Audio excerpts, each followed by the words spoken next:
Genial. Buenos días. Empezamos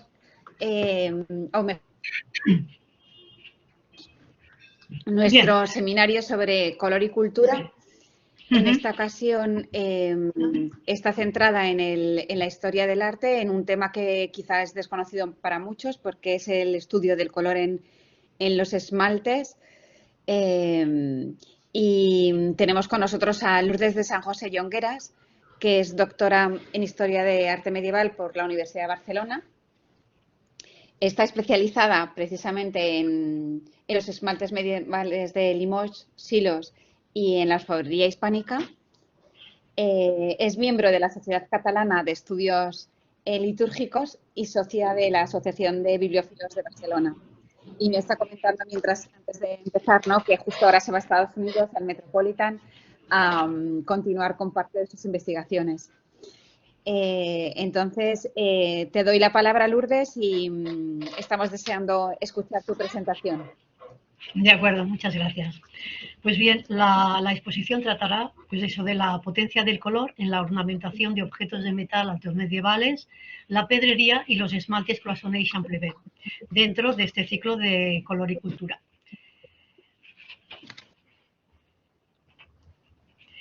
El valor decorativo y simbólico que tienen los colores, en nuestro caso concreto será el rojo, en los tejidos, vestimentas, miniatura o pintura, lo tienen, nos hemos preguntado, lo tienen en los objetos de metal, principalmente los de oro y plata, con aplicación de gemas de colores, y en los esmaltes.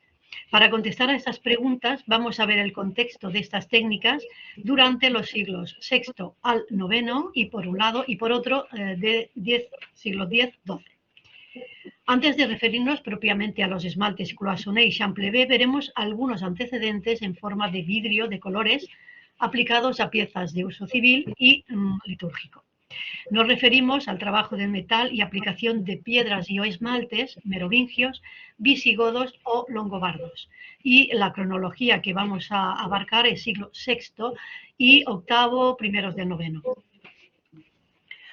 En la imagen, bueno, en una etapa muy inicial, la de los reinos burgundios, hay que situar el cáliz y la patena que tienen ahí en la imagen, procedente de Gourdon, en Francia. Está datada de la segunda mitad del siglo V y es una patena que tiene forma de lance quadrata, de tradición romana, y en el centro, como observan, hay una cruz cuyos brazos, así como toda la cenefa que bordea la patena, están construidos con almandinos, granates, es decir, una piedra de color granate, en cloisonné. Cloisonné serían estas celdillas que ven ustedes. 2 siglos posteriores, los talleres merovingios elaboraban las mismas tipologías de objetos con las mismas técnicas, con mayor o menor pericia según el artesano del que se trate, ¿no? En la tumba número 8 de las excavaciones de Saint-Denis, en Francia, se halló esta figura que tiene en pantalla, cuadribulada, de plata y bronce, y laminillas de oro. O sea, se construían con estas laminillas de oro para fabricar los cloisons. La decoración está cubierta de granates y cristales con un claro dominio, aquí lo ven, del rojo, frente, por lo menos el color rojo es el que más llama la atención, frente a los verdes o los azules. Otro fragmento destacado que formaba parte de la cruz que tradicionalmente se atribuye a San Eloy, es esta que tiene este fragmento que tienen ustedes aquí. San Eloy se data de finales del siglo VI hasta el año 659 y que sería fabricado por mandato del rey Dagoberto I, cuyo reinado es la primer cuarto del siglo VII, había encargado para ofrecerlo al altar de Saint-Denis. Se descubrió en el año 1793 a partir de unas expediciones arqueológicas y se conserva actualmente en el Cabinet de Médailles de la Biblioteca Nacional de Francia, en París. El fragmento tiene forma cuadrada y su superficie está integrada por una serie de varillas, las ven ustedes, de oro que forman figuras geométricas circulares y cuadradas, y en ellas están incrustados los cristales del tipo Pirot del grupo Gamet de color rojo. Ven, la mayoría en este caso son de color rojo, aunque también hay otros colores. A partir de la utilización de esta piedra de color rojo, en la cruz se le ha atribuido un valor simbólico o cosmológico por parte de algunos historiadores. También podría tratarse de un recuerdo de la visión de la cruz que tuvo Constantino antes de la batalla del puente Milvio contra Magencio en el año 312. La cruz que vio tenía una inscripción perdón, en la que se puede leer inox y se podía leer inox signo vinces. Con este signo vencerás. Por otra parte, hay otros que opinan, que consideran que se evocan las estaciones del año justamente por la aparición del rojo, del verde, del azul y del blanco. Las labores que se detectan en este fragmento dan cuenta de que se trata de un gran maestro orfebre que parece que está ligado a la corte y también a Saint-Denis. Reproducimos este dibujo histórico que hizo en su momento, que publicó Charles de Linas en el año 1864, porque para nosotros es de un innegable interés. Por otra parte, un cuadro, La Messe de Saint-Gilles, una pintura anónima datada alrededor del año 1500, que se conserva en la National Gallery en Londres, y se reproduce lo que debía haber sido la cruz de San Eloy, de la que esta, como digo, sería un fragmento. Cuando examinamos la cruz nos recuerda a las antiguas cruces de origen bizantinas, las cruz gemate, que tenían todos los brazos recubiertos con pedrería, lo que les proporcionaba un brillo exultante. La pintura, en este caso, permite hacer un seguimiento del modelo de esta cruz y para nosotros es un modelo fundamental porque, digamos, es una pieza hecha, fabricada en Occidente. El rojo era también un color predominante que se utilizó en este cáliz, que también ven aquí, que actualmente se destruyó y por lo tanto no existe. Estaba ligado al monasterio de Chelles en Francia, era de oro esmaltado y con piedras en cloisonné. Como pueden ver, también se ha atribuido a San Eloy y como ven es un trabajo maravilloso, no solamente de la pedrería, sino también de los esmaltes cloisonné. En Hispania, los visigodos, vamos a tratar la cronología, la centramos entre el siglo VI y el año 711, el nuevo lenguaje de los visigodos con raíces hispano-romanas se constata en la arquitectura, en la escultura, en la pintura. Sin embargo, llama la atención que en las artes decorativas la influencia sigue siendo germánica. Destacó en la producción, el taller visigodo destacó en la producción de billas, fíbulas, broches y collares, además de las artes del metal aplicadas a la defensa militar, que para ellos ya saben que era muy importante. Palol, que es un estudioso que trabajó muchísimo, un arqueólogo que trabajó muchísimo este tema, él consideraba que es un momento de transición, por demás decía el atractivo, por este mismo carácter que tenía de heredero de la tradición y transformador a su vez. Los ajuares litúrgicos se van conociendo y cada vez se puede hacer un mayor seguimiento de las técnicas que cultivaban esos talleres visigodos. Si nos atenemos al color, la utilización de almandinos, que son estas piedras que ustedes ven aquí de color rojo, es realmente significativa, es importantísima.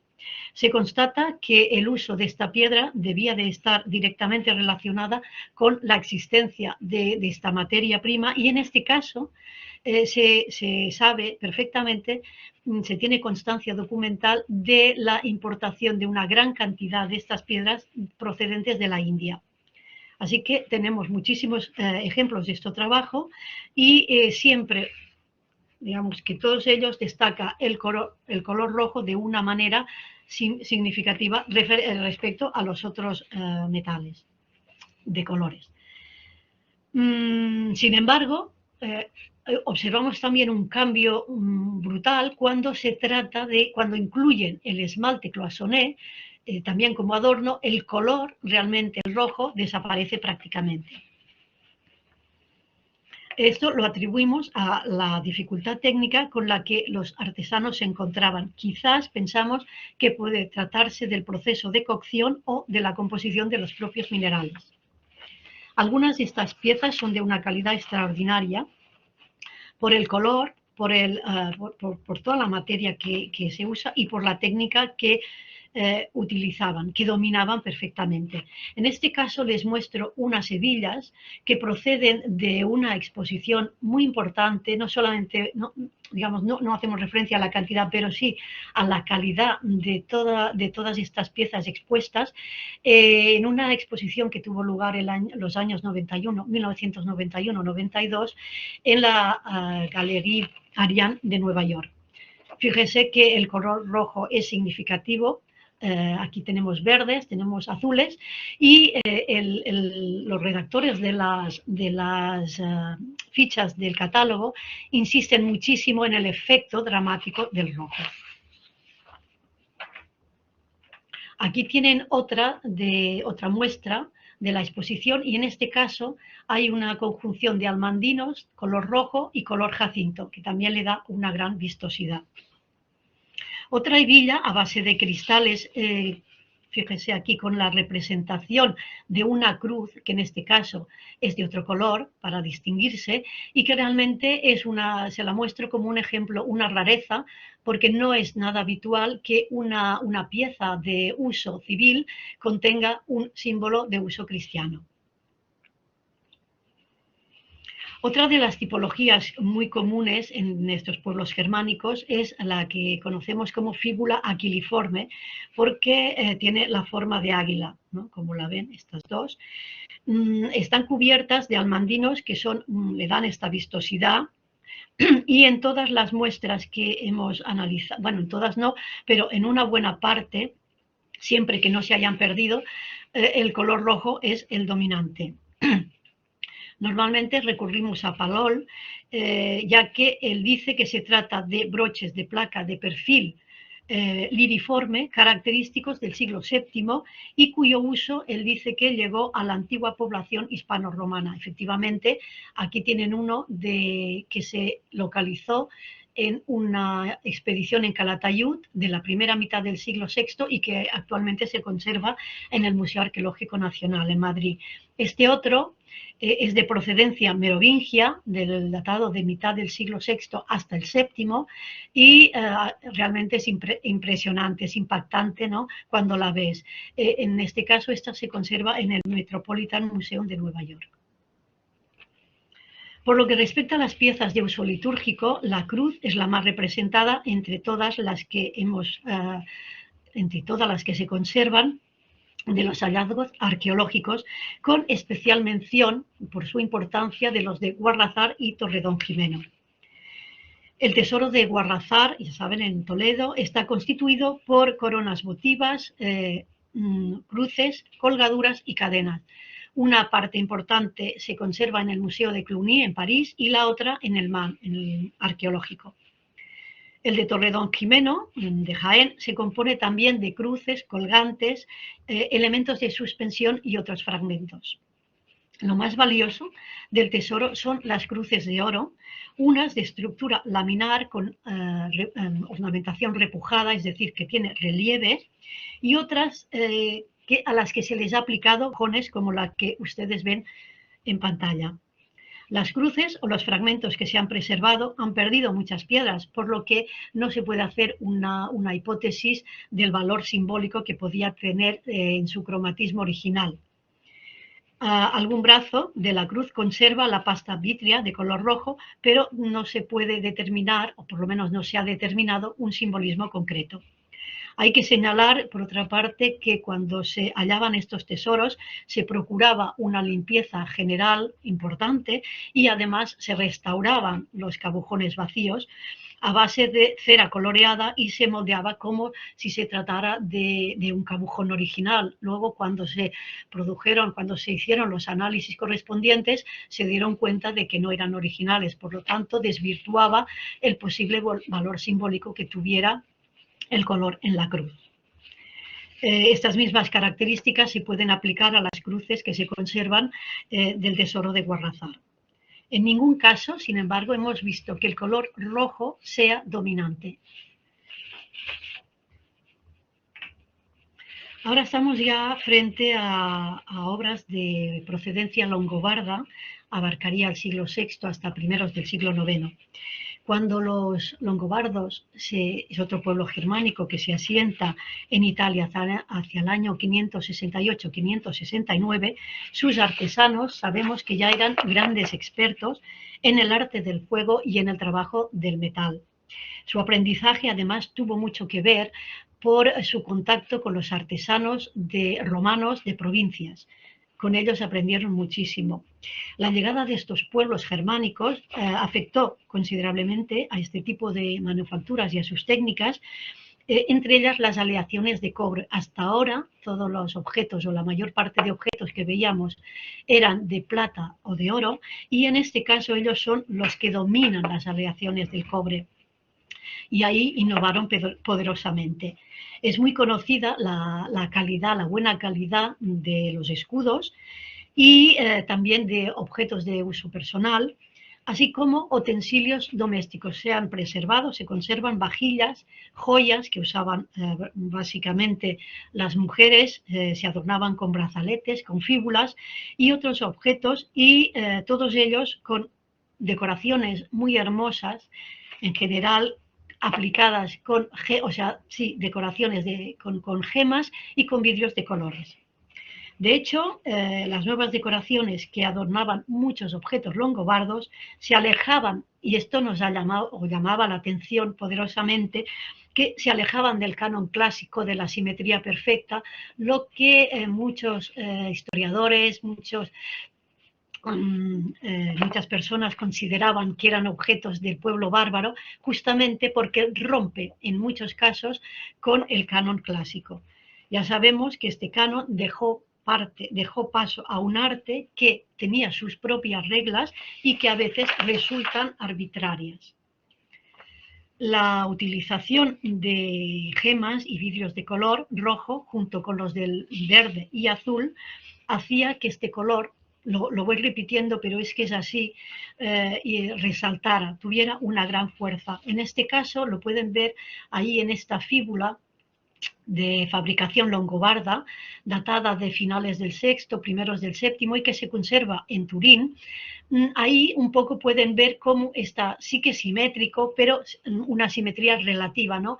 Si nos fijamos detenidamente, pues no todos los huecos son iguales, por lo que ahí está justamente esta gracia que tienen, esta de tradición longobarda, ¿no?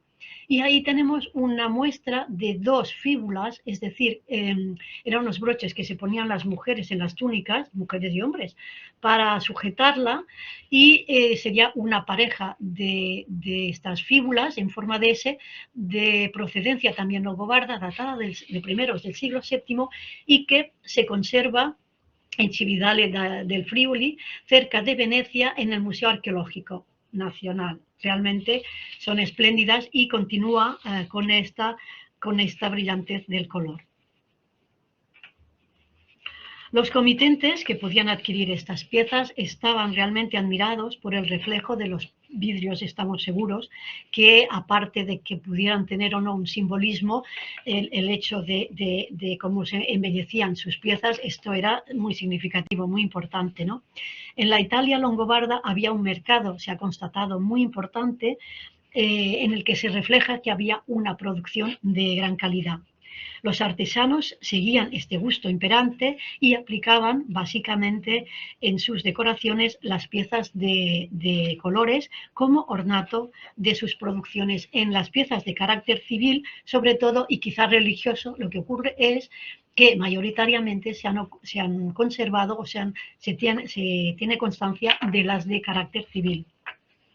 Por otra parte, y eso es importantísimo en Occidente, la introducción del esmalte cloisonné en la decoración fue un gran logro que aumentó el el interés por esos productos, ¿no? Fue una innovación que ellos hicieron en Occidente. Luego veremos que en Oriente era cosa muy conocida, ¿no? Pero en este caso, esta técnica, ellos innovan y la incorporan a parte de sus producciones.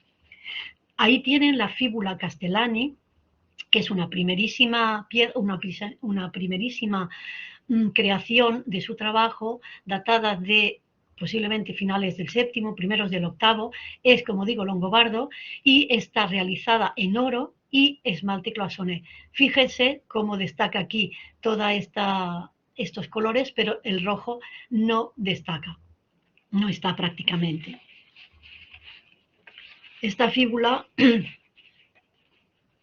se conserva en el British Museum. Al lado tienen otra pieza, otro magnífico exponente de esmalte cloisonné, que está en este caso realizado por un taller carolingio y que se localizó en Alemania, en Oldenburgo. Se considera que también es de las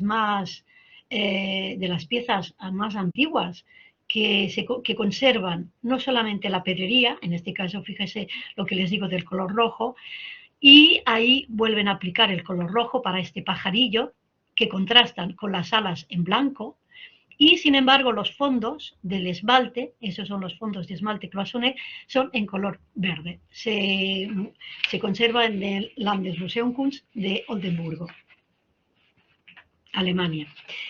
El Museo Arqueológico de Venafro, en Italia, custodia un fragmento de una cubierta de evangeliario que podría tratarse de una escena, según algunos estudiosos, pero no es seguro, dicen que o de los Reyes Magos o de la presentación de Jesús en el templo, porque prácticamente está desaparecido. A nosotros nos interesa destacar este fragmento de esmalte cloisonné, cuyos colores, ya ven, en este caso ellos dominan color rojo, amarillo, blanco y verde, y en el fondo azul, y ahí el tallo también es de un color azulado más claro. Como digo, dominan, pero en ningún caso no prevalece el color rojo. Es un trabajo magnífico de esmalte cloisonné, también es del siglo IX, y es un buen ejemplo de este dominio del pueblo del taller longobardo. Otras dos, plaquetas del mismo museo se conservan allí. Se observa lo que les comento del color rojo. Ahí está muy brillante, azul, amarillo el verde, y el rojo apenas es importante. Y aquí también destaca de sobremanera el blanco, el color amarillo, y el rojo ya muchísimo menos. Esos están en el Museo Arqueológico de Venafro. Y ahí tienen una cubierta de leccionario. Esto se trata de una obra realmente importante, está realizada con cloisonné y todavía quedan, algunos han saltado, pero nos quedan estos esmaltes, y la cruz, como digo, es un trabajo en cloisonné, se data de finales del siglo IX, primeros del X, y no hay una constancia, no hay una seguridad de que se trate de una obra salida del taller bizantino, que sería por el trabajo tan sutil que hay, parece que la procedencia pueda ser bizantina, pero otros se inclinan a que no, a que se trata de un trabajo longobardo. Si fuera realmente longobardo, sería un dominio ya el que tenían realmente extraordinario. Actualmente se conserva en la Biblioteca Nacional Marciana en Venecia. Otros ejemplos rápidos para que vean la incidencia del color rojo y cómo se trabajan en general en los pueblos de origen germánico. En este caso, ahí es en el noroeste del Cáucaso, que se conserva en Estados Unidos, en la fundación Art Foundation, y el color rojo del almandino es realmente importante y destaca sobre el color verde. Y este es un broche radial realmente exquisito de la primera mitad del siglo VI, también se conserva en la misma fundación, y repito, las mismas piedras como dan vistosidad a la decoración. Finalmente, es un grabado coloreado por Chiflé en el año 1655 a partir de una serie de fragmentos que se conservaban, que se extrajeron de la tumba de Chilrico, se conservan en Maiz, y este es un grabado que él hizo de estos objetos que pertenecían a uno o varios caballos. Son objetos en los cuales, como ven, se hace énfasis del color rojo de la pedrería que tendría en su momento. Bien, ahora sí entramos ya a ver el esmalte cloisonné. Brevemente vamos a ver, para que puedan entenderlo, los que no lo sepan, la diferencia que existe, la diferencia técnica entre lo que es el esmalte cloisonné y el esmalte champlevé. El esmalte cloisonné se coloca en unos alvéolos cerrados, son estos que ustedes ven aquí. Les he puesto dos muestras porque realmente creo que se ve bastante claramente. Son láminas finísimas, finísimas, de unos poquísimos milímetros, de oro muy fino, de un espesor, ya digo, muy, muy, muy fino, y que se aplican directamente sobre una placa que siempre es de oro. O podría haber algún caso, pero en fin, en general todos los que conocemos son de oro. Y todo, tanto la plancha del fondo como las laminillas. Entonces, ahí previamente se dibuja lo que se quiere rellenar de vidrios de colores que luego se van a cocer en el horno, y el proceso, una vez acabado, da como un trabajo final, que no tiene nada que ver este fragmento, pero para que lo vean, un trabajo final que además me interesa mucho que vieran, porque pocas veces se puede observar en un museo esta tira finísima de oro, que es la que sujetaba o la que encuadraba la lámina. Ahí tienen todos los colores, y un hecho muy importante es que cuando se solda a la base las laminillas, aquí ven la base, cuando se solda, realmente han de estar muy bien cerrados para que luego el polvillo no se pase al otro alvéolo, y el color entonces se perdería, sería inutilizable. También me gustaba poder ofrecerles una imagen de esta hermosa representación de San Pedro, en la cual pueden ver cómo ahí, esta es la laminilla, aquí ha saltado el esmalte con el paso del tiempo, y otra laminilla que es el que lo encerraba. Lo mismo vemos en el proceso de las inscripciones. Se trata de una representación de San Pedro que actualmente se conserva en el museo, en el Metropolitan Museum de Nueva York. Y ahí tendrían la otra gran técnica de esmalte llamada champlevé, en español, digamos, un nombre universal, en español sería excavado, y se diferencia del otro, tal como se muestra aquí en esta placa. La placa, primeramente, nunca es de oro ni plata, sino que siempre es de cobre, a diferencia de los otros, y ahí, en vez de las laminillas, lo que se hace es excavar el material de la propia placa, de la propia plancha de metal del cobre, y se va excavando. Previamente se pone encima el dibujo que se quiere hacer, y entonces todos estos finitas separaciones son de lo que llamamos esmalte en reserva, hasta dejar los huecos para los vestidos, es decir, las túnicas, para los rostros, para lo que se quiera luego convertir en esmalte. Ahí sí que no son cerrados, por eso también necesitaba una pericia, pero el tiempo de fabricación de los esmaltes champlevé es muchísimo menor que el tiempo de los esmaltes cloisonné. De ahí que cuando se inventó eso en Occidente, los otros son de origen oriental, este es de Occidente. Cuando se inventaron, estos esmaltes, realmente supuso un cambio importantísimo por el importe del material y también por el tiempo que utilizaban. Ahí tienen un pequeño fragmento que saqué porque me pareció muy interesante, de una placa de una cubierta de libro que forma parte de una colección privada, y ahí ven perfectamente cómo se ha caído parte del esmalte, todo lo que es el metal. Es decir, que el metal se deja y es lo que va conformando los dibujos, y luego se rellena con el material. Bien, ahora ya vamos a situarnos dentro de los esmaltes de origen bizantino y en particular los de Georgia, que tienen su propia idiosincrasia. Lo que hemos dicho acerca de los esmaltes cloisonnés producidos en Occidente, como digo, en la Edad Media, no puede aplicarse de ninguna manera a los esmaltes que son de origen bizantino en general o los de origen georgiano en particular. Vamos a analizar un poquito la paleta de colores de algunos esmaltes que se conservan en el Georgian Museum of Fine Arts de Tbilisi, en Georgia, donde se conserva una de las mejores colecciones del mundo de este tipo de esmaltes. Yo creo que es la mejor colección del mundo. Les mostraré imágenes que pude tomar durante algunos viajes de estudios y aunque la calidad no es lo buena que desearíamos, pero merece la pena de verlos porque realmente es dificilísimo que te los puedan dejar fotografiar. Todo lo que les presento están relacionados con el color rojo.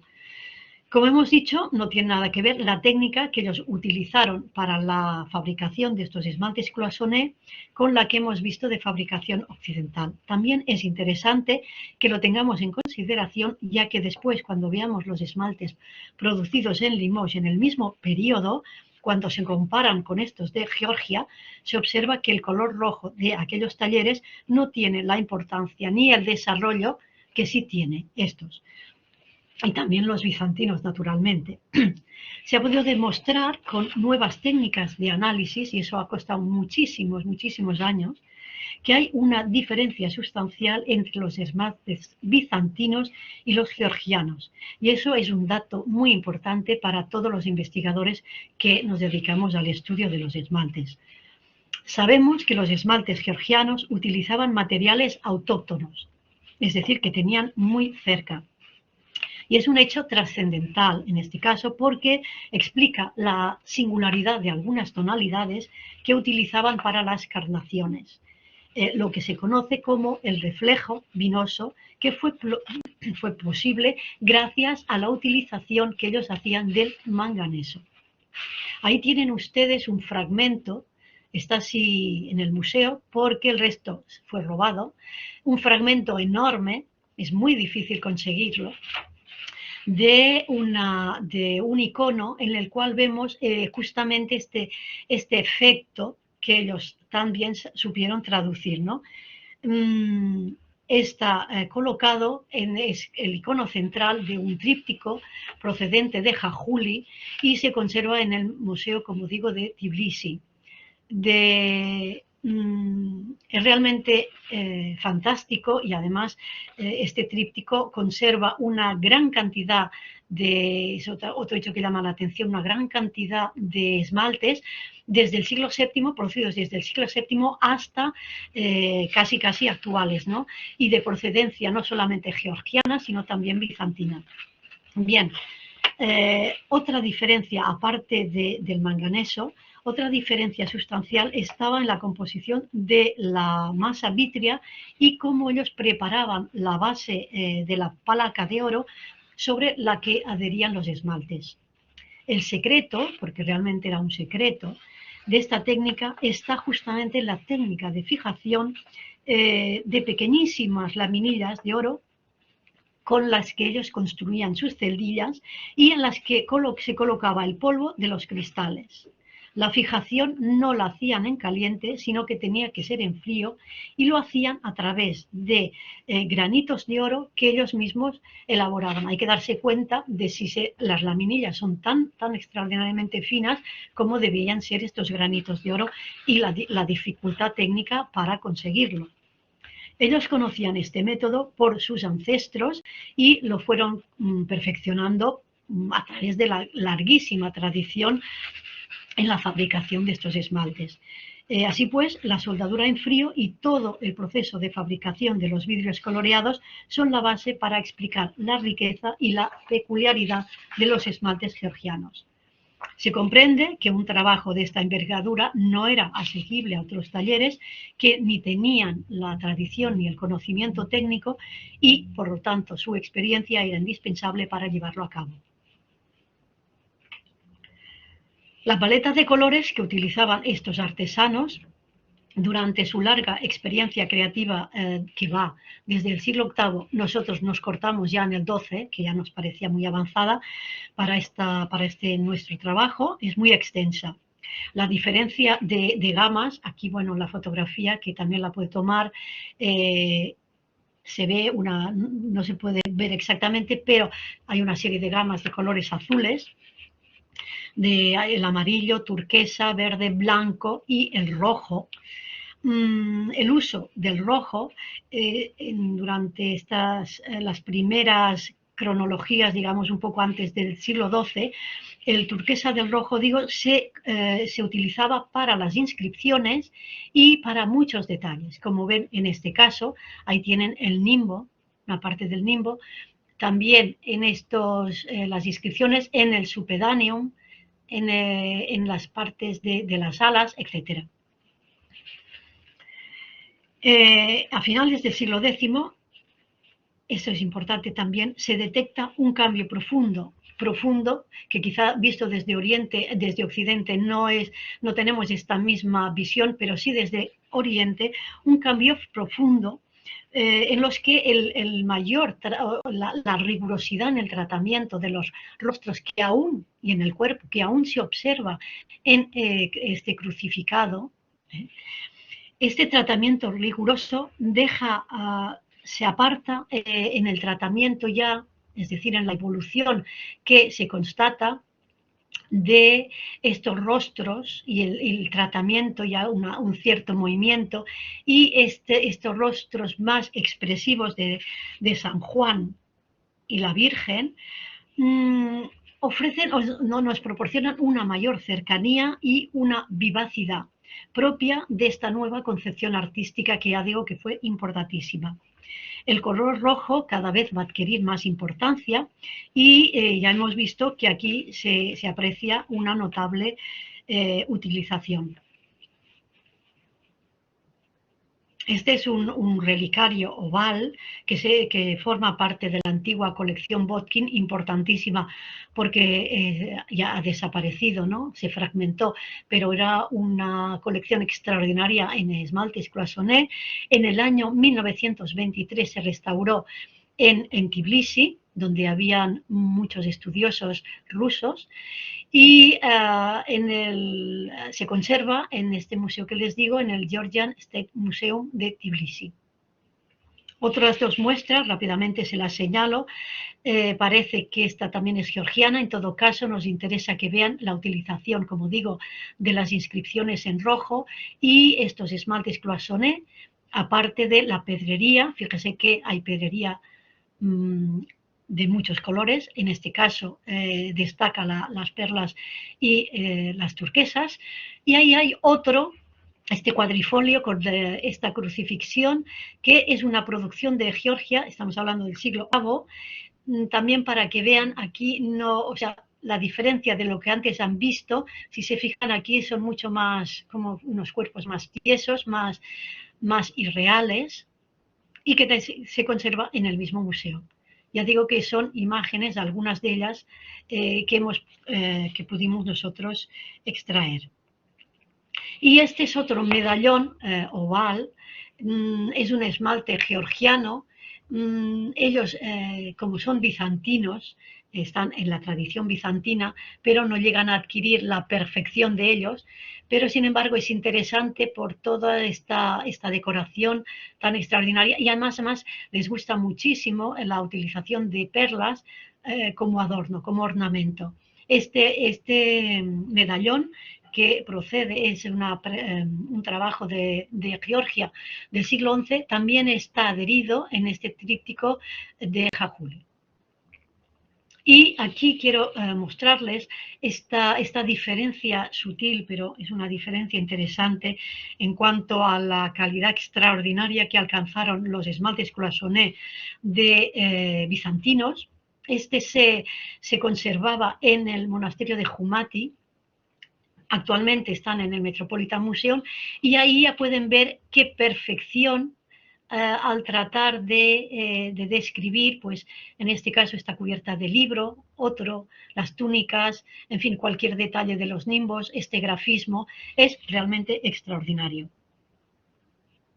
Y finalmente quería mostrarles algunos ejemplos. El color rojo, ya hemos dicho que el 12 y también luego ya naturalmente en el 13, pero ya a finales del 12 se detecta este cambio, el cambio se quiere conseguir una mayor profundidad y como lo hacen pues a través de arquitecturas que ellos están plasmando, arquitecturas georgianas y cómo utilizan el rojo para ello.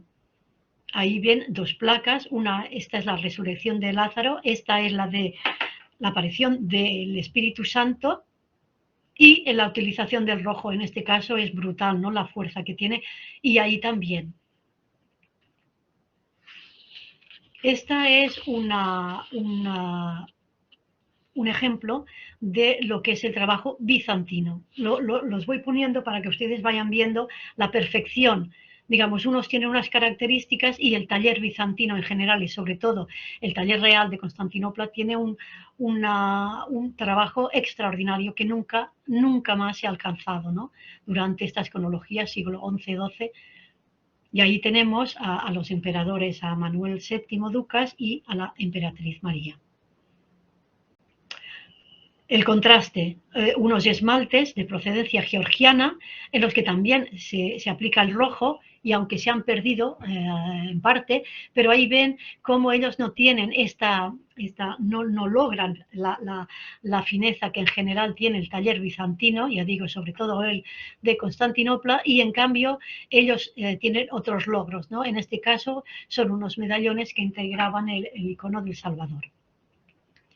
Y otro contraste, en este caso nos interesaba muchísimo porque este es una estauroteca que se conserva en Alemania, en Limburg an der Lahn, es extraordinario. Está toda ella salpicada de esmaltes bizantinos. La procedencia parece que es probable que procede del expolio que se hizo cuando las cruzadas, y quizá gracias a este expolio se ha podido conservar. Son trabajos de un taller, ha de ser el taller constantinopolitano.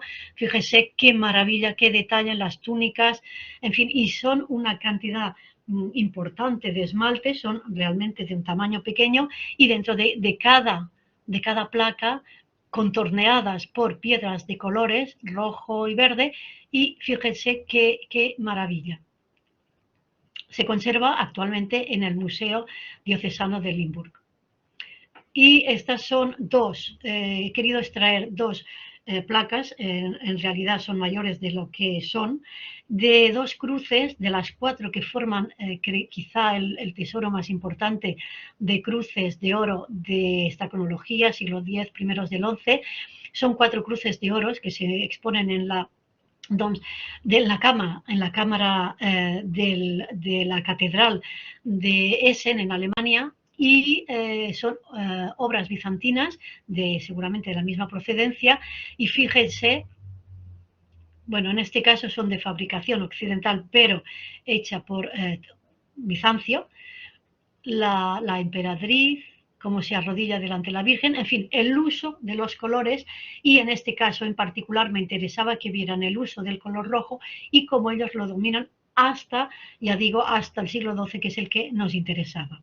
Bien, y ahora ya los esmaltes Champlevé, que es la otra técnica que les he dicho. Como pueden ver, nada tienen que ver unos con otros. A partir de la segunda mitad del siglo XII, el esmalte Champlevé tuvo un desarrollo extraordinario gracias a la difusión que este taller, el de Limoges, hizo justamente a partir de primeros del siglo XIII y todo el XIV. Fue extraordinario. No vamos a entrar, daría para otras conferencias, en los esmaltes mosanos, que son también de una calidad significativa, y los esmaltes de Silos, a los que queremos muchísimo, pero no nos es posible ahora hablar de ellos. Bien, en pantalla tienen la arqueta de Champagnat, de esta localidad francesa, que actualmente se conserva en el Metropolitan Museum, y en la que ahí me interesaba destacarles el color, el reflejo. los colores, el uso de los colores, que va a ser siempre el que va a seguir el Limoges. Básicamente tiene una fuerza importante el uso del verde y sus gamas y el uso del azul y sus gamas. Eso no quiere decir que no haya otros colores, pero normalmente tienen menos importancia. El turquesa también es un color importante.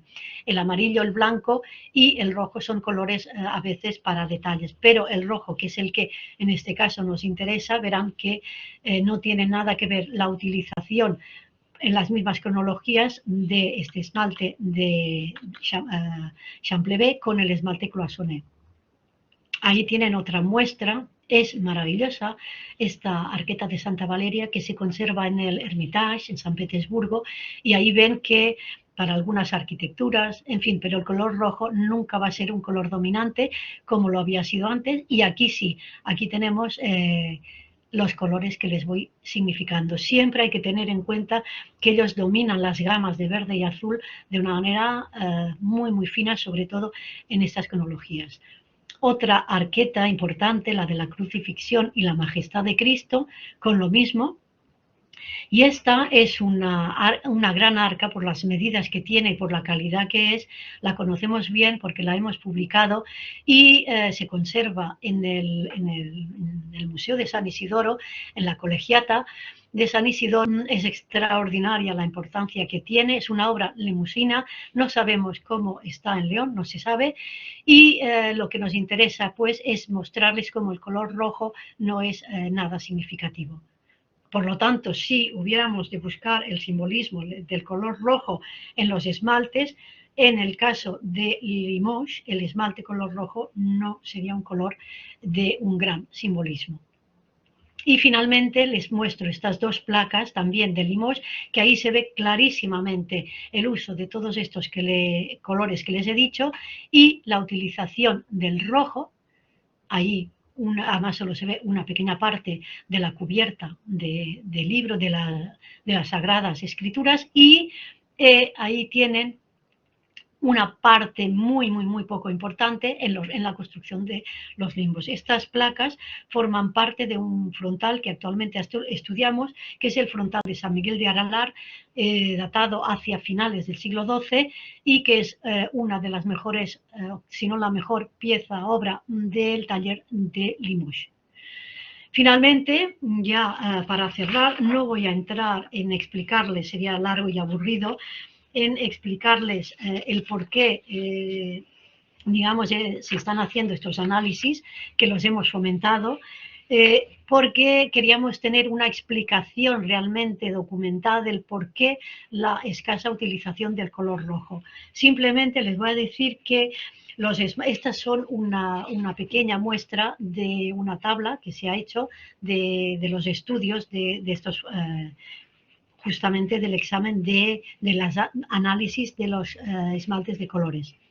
Los esmaltes rojos opacos presentan composiciones químicas mucho más variadas que las de otros colores y esto podría explicar aún más la dificultad de su fabricación y por otro lado la obtención de estos esmaltes es muy compleja. La composición y la temperatura, hay que tener en cuenta que cuando se meten en el horno la temperatura ha de sobrepasar los 800 grados. Pues bien, tiene un papel importante en la precipitación de las pequeñas partículas de cobre bajo forma de óxido o de metal, que son de hecho los responsables tanto de la coloración como de la opacificación. Finalmente, y a modo ya de conclusión, creemos que se trata, digamos que el color rojo, creemos que a diferencia de lo que hemos visto en la joyería de los pueblos merovingios, de los pueblos visigodos y longobardos, en los que las obras que hemos visto mayoritariamente de carácter civil tienen esta importancia fundamental, se debe justamente a la existencia de materia prima que tienen, digamos, que tienen a mano los artesanos y que se hacen sobre todo por sus cualidades físicas más que quizás simbólicas, adecuadas al gusto y a la demanda de la época.